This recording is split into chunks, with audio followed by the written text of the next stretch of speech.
और आज इस वीडियो में चैप्टर 2 के कुछ जरूरी क्वेश्चन आंसर आपको कराने वाला हूँ और ये क्वेश्चन आपके एग्जाम के लिए बहुत ज़रूरी है। आप इन क्वेश्चन आंसर की अच्छे से तैयारी किया जाएगा। साथ में आप जो देखा जाए इन क्वेश्चन को तो तैयारी करिए, लेकिन जब इन क्वेश्चन की आपकी तैयारी अच्छे से हो जाए इसके बाद आप जो है बुक्स में से, गाइड में से या जहाँ से भी आपको उसे लेके वहाँ से अपना और भी क्वेश्चन की तैयारी कर सकते हैं। लेकिन यहाँ देखा जाए मैं आपके लिए ज़्यादा क्वेश्चन नहीं लेकर आया हूँ, बहुत ही कम क्वेश्चन लेकर आया हूँ, लेकिन जो भी क्वेश्चन लेकर आया हूँ ये आपके एग्ज़ाम के लिए बहुत ज़्यादा ज़रूरी है। तो चलिए ज़्यादा समय लेते हुए शुरू करते हैं। पहला सवाल इसमें कहा जाता है परिवार किसे कहते हैं, परिवार क्या होता है। तो कोई मुश्किल नहीं है, बहुत आसान है। पहले जो यहाँ लिखा है मैं आपको बता देता हूँ कि परिवार होता है क्या है। परिवार सार्वभौमिक होते हैं और इसमें विवाहित पुरुष, महिला व उनके बच्चे शामिल होते हैं। परिवार का अर्थ है कुछ संबंधित लोगों को समूह जो एक ही घर में रहते हैं। परिवार के सदस्य परिवार से जन्म, विवाह व गोद दिए जाने से संबंधित होते हैं। तो सिंपल सा देखा जाए यहाँ पे हमारे यहाँ पर परिवार का मतलब क्या बनता है। परिवार का मतलब बनता है कि जहाँ कुछ लोग साथ में रहते हैं, लेकिन कैसे, जो अपना रिश्ते में है या रक्त संबंध में है, ये विवाह संबंध में है या गोद लिए हुए है, और वो लोग जो अपना एक ही छत के नीचे रहते हैं, एक ही घर में रहते हैं, एक ही जगह रहते हैं, तो वो हमारे के लिए क्या बनता है, परिवार। इसके अलावा देखा जाए परिवार हमारे देखे जाए दो तरह के होते हैं, संयुक्त परिवार और एकल परिवार, जिसके बारे में अगले क्वेश्चन में जानेंगे हम। तो फिलहाल हमें इतना ही बताना है कि परिवार कैसे कहते हैं। तो परिवार मैंने बता दिया परिवार कैसे कहते हैं। तो फिलहाल आगे बढ़ते हैं। अब बात करते हैं प्रश्न नंबर 2 की।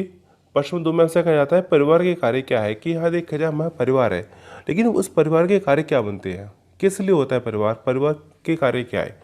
तो सबसे पहले इसमें देखा जाए निश्चित रूप से परिवार नवजात शिशुओं व बच्चों, किशोरों और बीमारों और बुजुर्गों की सबसे अच्छी देखभाल करता है। तो परिवार के अंदर ही देखा जाए जो नवजात शिशु होते हैं, जो बच्चे होते हैं, किशोर होते हैं, बीमार लोग होते हैं, बुजुर्ग लोग होते हैं, इनकी देख रेख परिवार में होती है। तो इनकी देख रेख जो अच्छी होती है, सबसे अच्छी होती है, परिवार के अंदर होती है। यह अपने सदस्यों को एक ऐसा भावनात्मक आधार देता है जो अन्यथा संभव नहीं है। तो यहाँ देखा जाए जो फीलिंग परिवार वालों के साथ में आती है, जो अपनापन परिवार वालों के साथ में आता है, वो कहीं नहीं आता। यह अपने सदस्यों को शिक्षित करता है। बच्चों को समाज के नियम सिखाए जाते हैं कि परिवार ही व्यक्ति की जो पहली पाठशाला होती है। जब परिवार में व्यक्ति आता है, उसको जन्म होता है, तो वो उसके लिए पहली पाठशाला होती है। उसके जो माता पिता परिवार के लोग होते हैं वो उसके लिए पहले गुरु होते हैं, जो उसे सिखाते हैं, उसे बोलना सिखाते हैं, उसे खाना सिखाते हैं। तो ऐसे कई चीज़ें सिखाते हैं। तो एक तरह से देखा जाए तो यहाँ पर देखा है बच्चों के लिए यहाँ पे समाज के नियम सिखाए जाते हैं, किसके अंदर, परिवार के अंदर। यह आर्थिक सुरक्षा प्रदान करता है। मतलब क्या है कि अगर व्यक्ति को, बच्चों को कभी अगर पैसों की जरूरत पड़ती है कि मुझे ये लेना है, मुझे वो लेना है, इसको ये करना है, वो करना है, तो ऐसे में जो देखा जाए जो बच्चे होते हैं, जो भी व्यक्ति होते हैं, वो सबसे पहले पैसे कहाँ से उधार मांगते हैं, वो पैसे मांगते हैं कहाँ से, अपने माता पिता से, अपने परिजन से। तो यहाँ देखा जाए आर्थिक सुरक्षा प्रदान करता है फिर हमारे यहाँ पर परिवार। इसके अलावा देखा जाए ये मनोरंजन का स्रोत भी है, कि यहाँ पर देखा जाए परिवार है, परिवार में रहते हैं, अपने माता पिता, परिजन, भाई बहन जो भी है हम उनके साथ में रहते हैं। और ऐसे में होता है क्या है, उनसे कई बार जो हंसी मजाक होता है, कई बार लड़ाई होती है, कई बार कुछ ना कुछ होता रहता है, त्योहार वगैरह मनाते हैं या कुछ ना कुछ। और ऐसे में देखा जाए परिवार हमारा क्या होता है, एक तरह से मनोरंजन का साधन भी होता है। तो चलिए आगे बढ़ते हैं। अब बात करते हैं प्रश्न 3 की।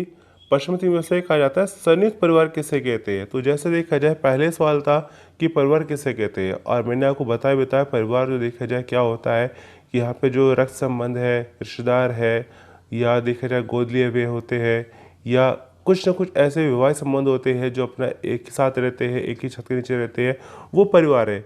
लेकिन परिवार भी हमारे यहाँ पर देखा जाए दो तरह के परिवार होते हैं। एक होता है संयुक्त परिवार, एक होता है हमारे यहाँ पर एकल परिवार। एक हमारा जॉइंट फैमिली, एक हमारा यहाँ पर न्यूक्लियर फैमिली।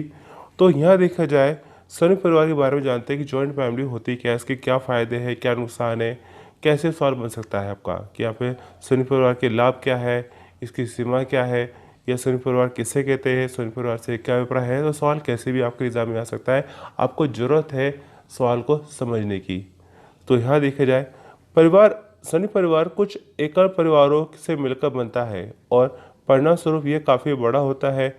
यह पति पत्नी, उनकी अविवाहित लड़कियाँ, विवाहित लड़कों उनकी पत्नियों व बच्चों से मिलकर बनता है। यह एक या दो पीढ़ियों के लोगों का समूह है जो साथ रहते हैं। तो सिंपल सा अगर देखा जाए, संयुक्त परिवार का मतलब क्या है? एक बड़ा परिवार, एक ऐसा परिवार जिसमें जो माता पिता रहते हैं, उनके बच्चे रहते हैं जिनकी शादी हो चुकी है और उनके भी बच्चे हैं। तो लगभग देखा जाए 2 या 3 या से ज़्यादा पीढ़ी इसमें हमारी हो सकती है जो एक साथ मिलकर रहती है, सबके साझी रसोई होती है। और इसके भी यहाँ पे देखा जाए सवाल बनता है, यहाँ पे हमारा संयुक्त परिवार किसे कहते हैं और संयुक्त परिवार के लाभ क्या होते हैं। तो यहाँ देखा जाए आपको बताना है संयुक्त परिवार किसे कहते हैं, ये हमने जान लिया संयुक्त परिवार किसे कहते हैं।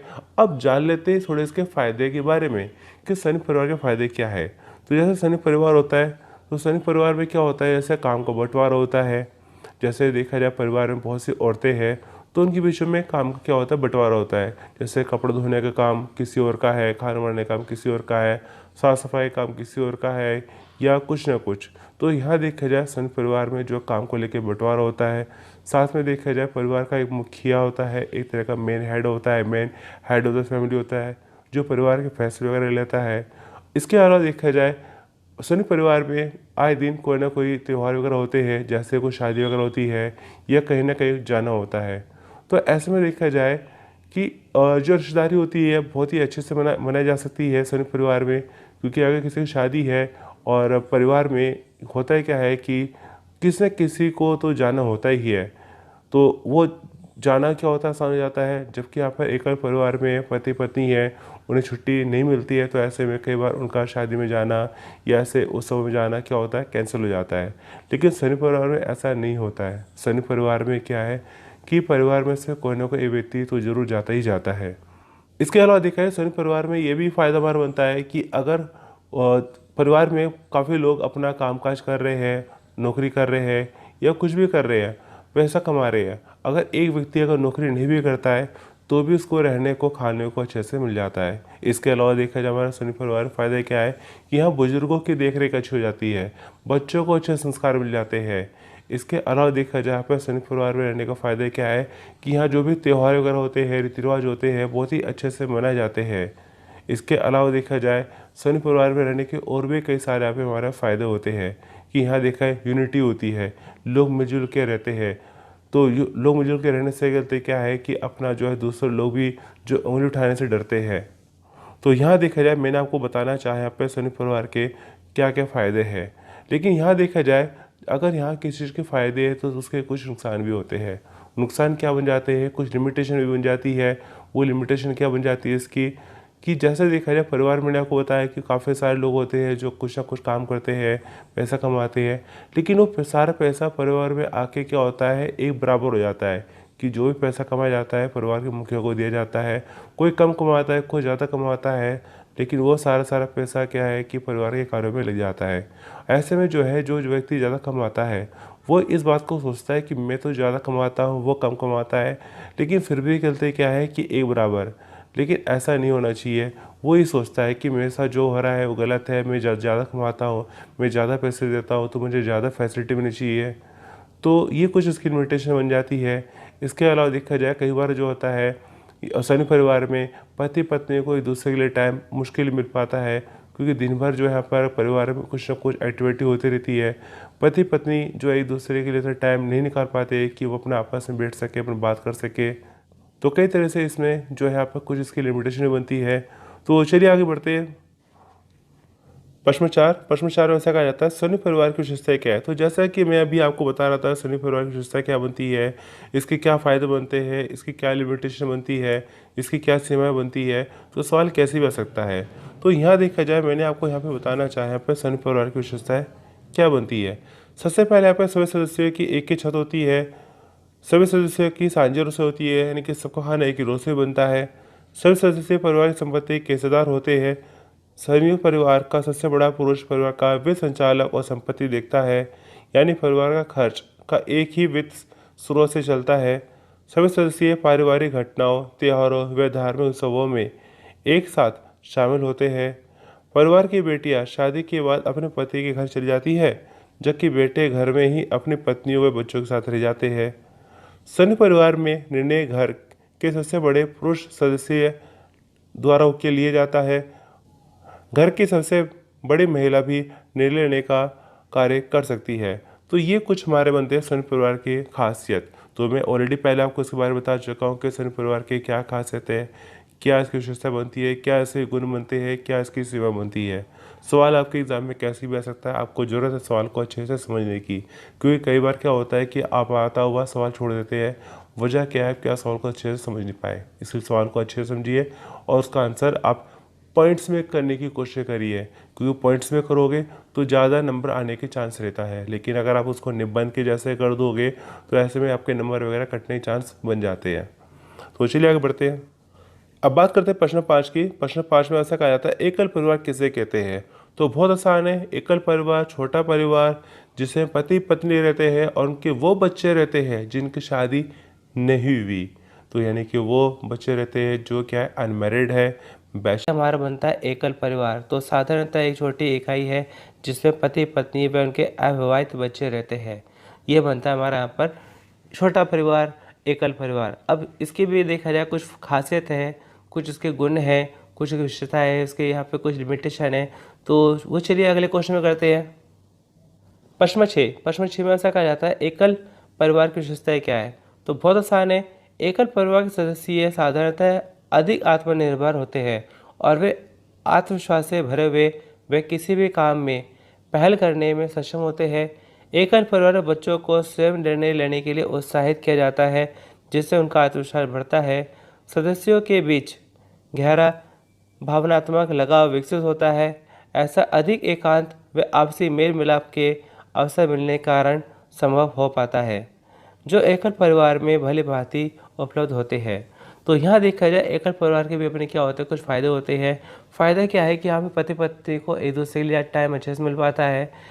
और तो एकल परिवार में देखा जाए कुछ हमारी लिमिटेशन बनती है, कुछ इसकी सीमाएँ बनती है। मतलब क्या बनता है कि माँ बाप जो होते हैं हर समय बच्चों के साथ नहीं रह सकते। माँ बाप जो अपने बच्चों को कई बार अच्छे संस्कार नहीं सिखा पाते, क्योंकि वो अपने काम में इतने व्यस्त रहते हैं, अपना पैसा कमाने में इतना व्यस्त रहते हैं कि जो बच्चों के ऊपर होता है ध्यान दे नहीं पाते। और ऐसे बच्चे जो है कई बार गलत संगत में पढ़ के अपना भविष्य खराब कर सकते हैं। इसके अलावा देखा जाए जो यहाँ पर इसकी कुछ लिमिटेशन बनती है, कुछ सीमा बनती है। मतलब क्या बनता है कि अगर एकल परिवार में माता पिता दोनों में किसी की मृत्यु हो जाती है या दोनों में मृत्यु हो जाती है तो बच्चे हो जाते हैं अनाथ।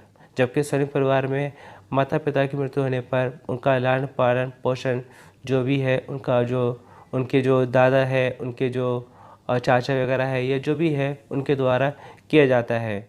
तो यहाँ देखा जाए एकल परिवार की भी अपने कुछ खासियत बन जाती है, तो कुछ इसके नुकसान भी बनते हैं। तो चलिए आगे बढ़ते हैं। प्रश्न 7 में ऐसा कहा जाता है, क्या आपको लगता है कि औद्योगिकरण संयुक्त परिवार टूटने का एक महत्वपूर्ण कारण है। मतलब देखा जाए पहले के समय में हमारे देश में संयुक्त परिवारों की संख्या ज़्यादा होती थी, लेकिन फिलहाल जो देखा जाए भारत में जो संयुक्त परिवार की संख्या क्या हो रही है, धीरे धीरे कम हो रही है। और एकल परिवार की संख्या क्या हो रही है, धीरे धीरे ज़्यादा हो रही है, बढ़ रही है। तो क्या इसकी एक वजह औद्योगिकरण हो सकता है। तो इसके बारे में थोड़ा जान लेते हैं। पहले अधिकतर लोग कृषि कार्यों में लगे रहते थे, जिससे संयुक्त परिवारों को प्रोत्साहन मिलता था, क्योंकि कृषि कार्य है तो कृषि कार्य क्या होते थे, इधर से फैमिली बिजनेस होता था जिसमें परिवार के सभी सदस्य मिलकर काम करते थे। लेकिन जब कृषि कार्यों से आय में कमी होने लगी तो कुछ लोग इसे छोड़कर अच्छी नौकरियों की तलाश में शहरों में आके बस गए। गांव के युवक अच्छी शिक्षा प्राप्त कर अच्छी आय वाली नौकरियों के लिए शहर में आने लगे। इस तरह इस पलायन से के चलते संयुक्त परिवार टूटने लगा। तो ये हमारा थोड़ा सा हम मान सकते हैं कि औद्योगिकरण की वजह से संयुक्त परिवार का टूटना हुआ है। बाकी इसके अलावा देखा जाए संयुक्त परिवार टूटने के और भी कई सारे कारण हैं, लेकिन उनमें एक कारण औद्योगिकरण भी बनता है। कि यहाँ पे देखा जाए, जैसे मैं आपको बताना चाहूँ कि संयुक्त परिवार टूटने के और भी कई कारण हैं, जैसे अपने बच्चों को अच्छी शिक्षा देना। क्योंकि कई बार जो होता है अपना गाँव वगैरह में या हमारा देखा जाए छोटे शहरों में या कई जगहों पर जो है अच्छी शिक्षा नहीं होती है, बड़े स्कूल नहीं होते हैं, ज़्यादा क्लास तक स्कूल नहीं होते हैं। तब ऐसे माता पिता अपने बच्चों को अच्छी शिक्षा देने के लिए जो है अपना शहर की ओर ले आते हैं, अपना संयुक्त परिवार छोड़कर अपना एकल परिवार बनाते हैं।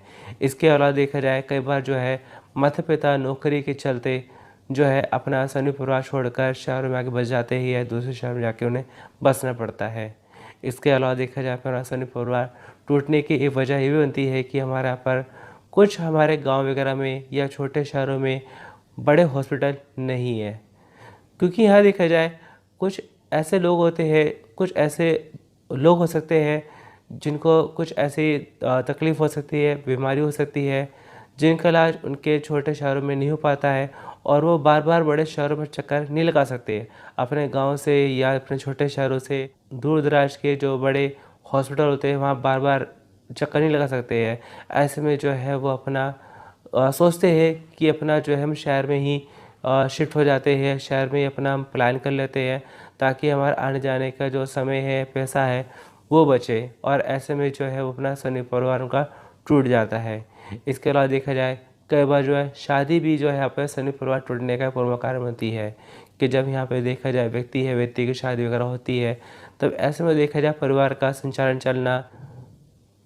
तो एक वजह जो देखा जाए यहाँ पे शादी भी है, क्योंकि शादी भी जो है यहाँ पर संयुक्त परिवार टूटने का एक कारण बन जाती है। क्योंकि शादी के बाद में देखा जाए जो एक सिचुएशन होती है, एक परिस्थितियाँ होती है, वो पहले के मुकाबले क्या होती है, बदल जाती है। और ऐसे में देखा जाए जो परिवार है वो चाहता है कि अपना जो है संयुक्त परिवार से अलग होके अपना वो एकल परिवार में रहे। तो एक वजह ये भी होती है। वजह जो है संयुक्त परिवार टूटने की शादी भी है और इसकी कई सारी अंदर से वजह बन सकती है। तो फिलहाल देखा जाए, यहाँ देखा जाए औद्योगिकरण संयुक्त परिवार के टूटने के महत्वपूर्ण कारण बिल्कुल है, हम लिख सकते हैं बिल्कुल है। तो चलिए आगे बढ़ते हैं।